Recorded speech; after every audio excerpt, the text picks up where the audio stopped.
G'day and welcome to BB&Q News. Coming up, we have the needles and fruit crisis. Overly excessive. It bloody pricks me, and I've probably got tetanus. The drop in teachers wanting to work. Do you love your job? No, I just don't teach at all. And fences not being safe enough for our kids. It's going to hurt your kids in the future. If your kids get a finger on this thing, they're going to be gone. Sly teachers wanting to work. Why is that? Are you angry at needles and fruit? Now for the news report, Banoon Goon Duffel Bag. G'day, I'm Banoon Goon Duffel Bag. First up, we have the needles and fruit crisis.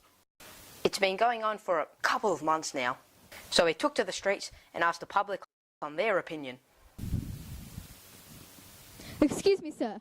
What do you think about the needles and fruit pandemic? What? Excuse me. Are you angry at needles and fruit?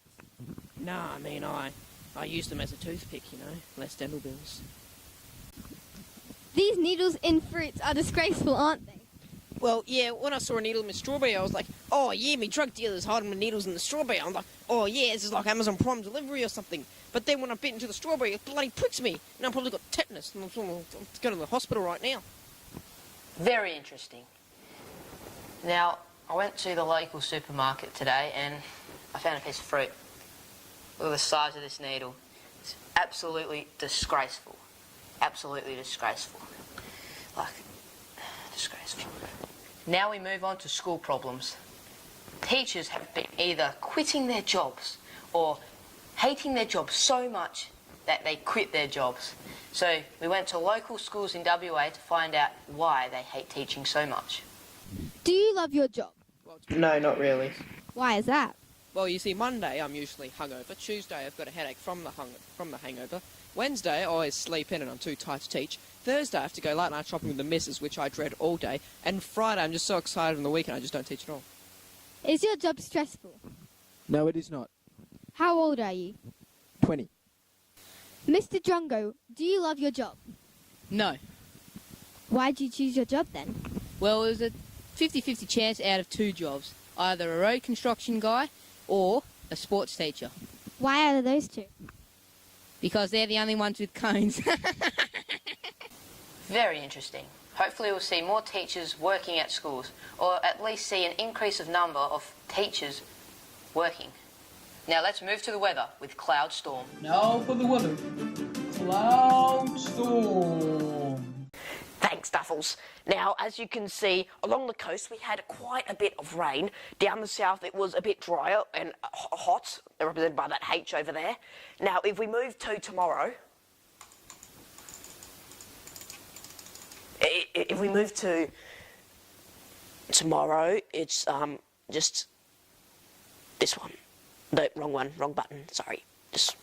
Okay, here. If we move to tomorrow, we can see slightly less rain along the coast, a bit more down here in the eastern states, and as we can see that, I think it's called a hot front, has moved east. Meanwhile, this orange arrow is pointing upwards towards that L. Back to you, Duffels. Thanks, Cloud. Very interesting weather over there. Now for the final story of the night. Fences that are not safe for our kids can cause our fences to be not safe. So we got our professional in fence care to go check them out.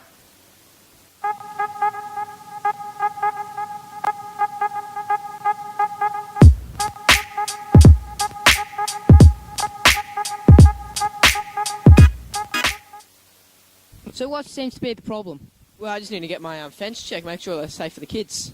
Well, I sure can do that. Let's go. First problem, fence is too spiky. Can't have it. Yeah, but it's a design feature. No exceptions, your kids are more important. Oh, wait, stop here, look at this. We have a support beam here.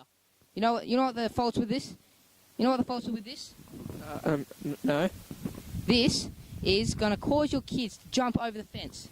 See, right here, it's going to make your kids jump over the fence. Hopefully you taught them how to cross the road. I found another problem. The fence is too rusty. It's going to hurt your kids in the future. Yeah, but it should be all good until my kids grow up. What about your grandchildren?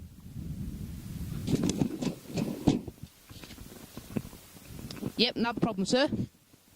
Look at this. Look at the terrain here. You know what's going to happen with this one? It's going to cause the kids to roll into the fence. going to roll. If they trip over, they can fall into the fence and hurt themselves. Oh, and another problem I found. Another problem. That if someone hits a fence, bang, bang, it's going to burst their eardrums. Do you have enough money to pay for your medical bills there? Yeah, I'm pretty sure I do. And one last problem. See this? See these spiky edges?